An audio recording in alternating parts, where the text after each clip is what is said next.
और चलिए बुलेटिन की शुरुआत 5 मिनट में 25 अहम खबरों से करेंगे। जया अमिताभ बच्चन कहने पर एक बार फिर भड़की जया बच्चन ने आपत्ति जताई, कहा मैं कलाकार हूं और बॉडी लैंग्वेज और एक्सप्रेशन समझती हूं। Shrimati Jaya Amitabh Bachchan. Thank you sir. Sir आपको अमिताभ का मतलब पता है ना? बदल दीजिए, बदला दूंगा। नहीं, मैं एक second, I'm very proud of the association for marriage and my husband. I'm just saying. एक सेकंड। माननीय सदस्यगण, जया बच्चन ने की माफी की मांग और कहा कि सभापति का अंदाज सही नहीं है, महिलाओं का नहीं आता है सम्मान करना, विपक्षी नेताओं के साथ बर्ताव ठीक नहीं। राज्यसभा में हंगामे के बाद विपक्ष का वॉकआउट, सदन में बोलने ना देने का आरोप लगाते हुए विपक्ष ने वॉकआउट कर दिया है।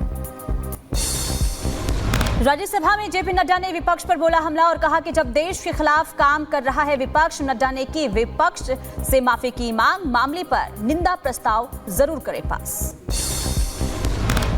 विपक्ष के रवैये पर बोले शिवराज सिंह चौहान, कहा ऐसा अमर्यादित व्यवहार पहले कभी नहीं देखा, विपक्ष देश को अराजकता में ढकेल रहा है, माफी मांगे विपक्ष।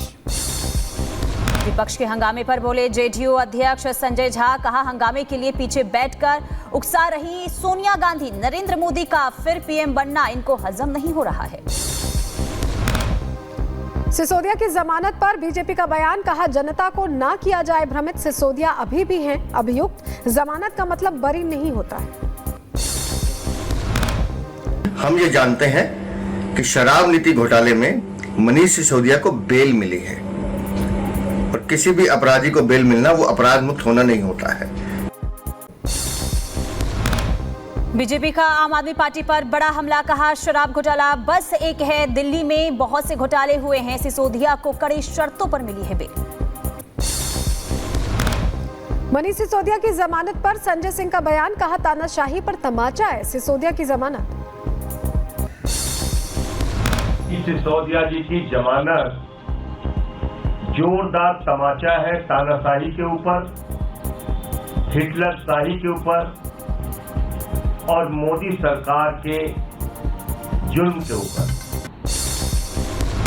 मनीष सिसोदिया की जमानत पर आतिशी हुई भावुक, खुशी जाहिर करते हुए मंच पर ही रोने लगी आतिशी। बांग्लादेश में उपद्रव को लेकर भीलवाड़ा में बंद बुलाया गया, कई हिंदू संगठनों ने बंद का समर्थन दिया। चीन में भीषण गर्मी से हाल बेहाल, हीट वेव के कारण बिगड़ा गाड़ियों का मॉडल, लोग मजाक उड़ा रहे हैं। रूस में भारी बारिश के बाद बिगड़े हालात, डेलनेरेंचेक्स में बाढ़ जैसे हालात बन गए हैं, चारों तरफ सड़कों पर नजर आया बाढ़ का पानी। मक्का में अचानक आई बाढ़ ने मचाई तबाही, बाढ़ से बह गया ऊंटों का एक झुंड। चिली लैंडस्लाइड की तस्वीर सामने आ गई है, पिरके में एक पहाड़ी का एक हिस्सा गिरा। जापान की मौसम एजेंसी ने मेगा भूकंप को लेकर अलर्ट जारी किया है, जापान के तट पर 8 से 9 तीव्रता का भूकंप आ सकता है। इटली के नेपल्स इतालवी तट पर 2 सुपर याट के बीच टक्कर हो गई, हादसे की तस्वीरें भी सामने आई। यूटा के जंगल में भीषण आग लग गई है, करीब 4 लाख एकड़ में ये जंगल जो है, जंगल में आग फैल गई है, फायर ब्रिगेड की गाड़ियां मौके पर मौजूद है।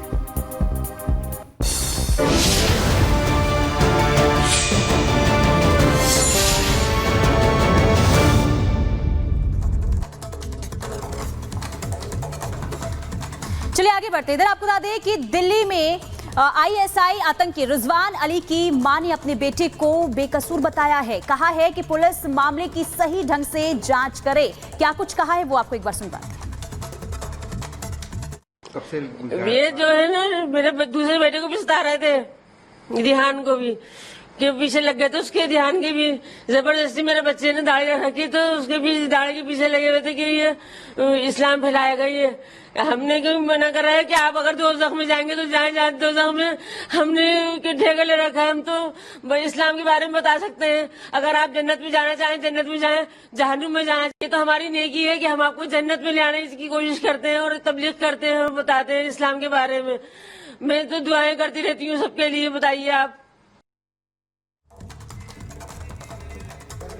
तो आपको बताएं कि दिल्ली पुलिस की स्पेशल सेल ने एनआईए के जो मोस्ट वांटेड आतंकी है उसे पकड़ लिया है। 3 लाख का ये इनामी था और बताया जा रहा है कि आईएसएस से इसका संबंध था और जो पुणे मॉड्यूल है उसे ये ऑपरेट कर रहा था। एक तरह से 15 अगस्त से पहले ये गिरफ्तारी स्पेशल सेल के लिए बड़ी सफलता है। रिपोर्ट देखिए।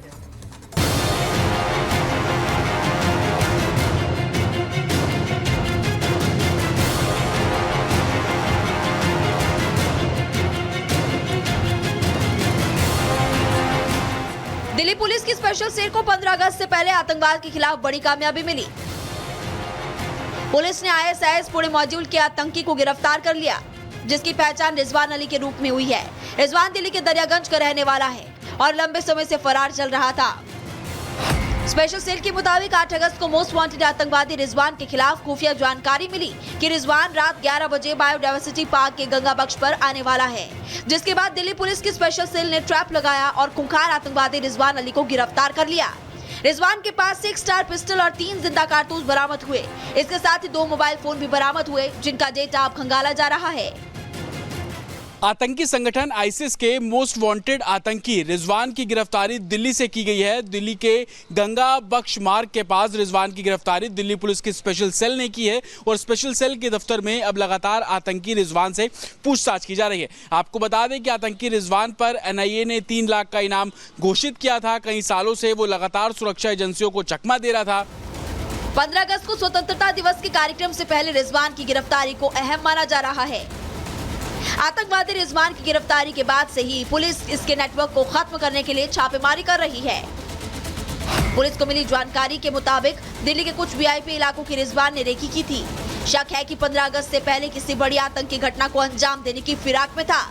मेरे पीछे आप ये स्पेशल सेल का दफ्तर देख रहे हैं। बताया जा रहा है कि इसी दफ्तर में आतंकी रिजवान से जो पूछताछ है वो की जा रही है और स्पेशल सेल की टीम लगातार हर पहलुओं पर इस केस को इन्वेस्टिगेट कर रही है। सोर्सेज से ये भी जानकारी मिल रही है कि आतंकी रिजवान ने पूछताछ में बताया कि वो कई वीवीआईपीज लोगों की रैकी कर चुका है, रूट की रैकी कर चुका है और इसी को देखते हुए चाहे वो दिल्ली पुलिस की स्पेशल सेल हो या एनआईए हो, वो हर पहलू पर आतंकी रिजवान से पूछताछ कर रही है। दिल्ली पुलिस के लिए गिरफ्तारी इसलिए भी बड़ी हो जाती है क्योंकि आतंकवादी रिजवान अली को बेहद खूंखार और कट्टर स्वभाव का माना जाता है। रिजवान आईएसआईएस पुणे मॉड्यूल से जुड़ा था। एनआईए यूएपीए के तहत 3 लाख रुपए का इनाम इस पर घोषित किया गया था। दिल्ली पुलिस की स्पेशल सेल ने यूएपीए और एक्सप्लोसिव एक्ट में मामला दर्ज किया हुआ था।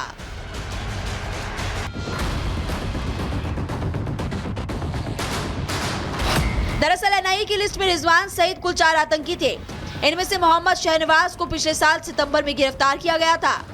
अब्दुल्ला फयाज उर्फ डायपर वाला अभी फरार है। तलहा लियाकत को लेकर भी किसी तरह की कोई जानकारी नहीं मिली है।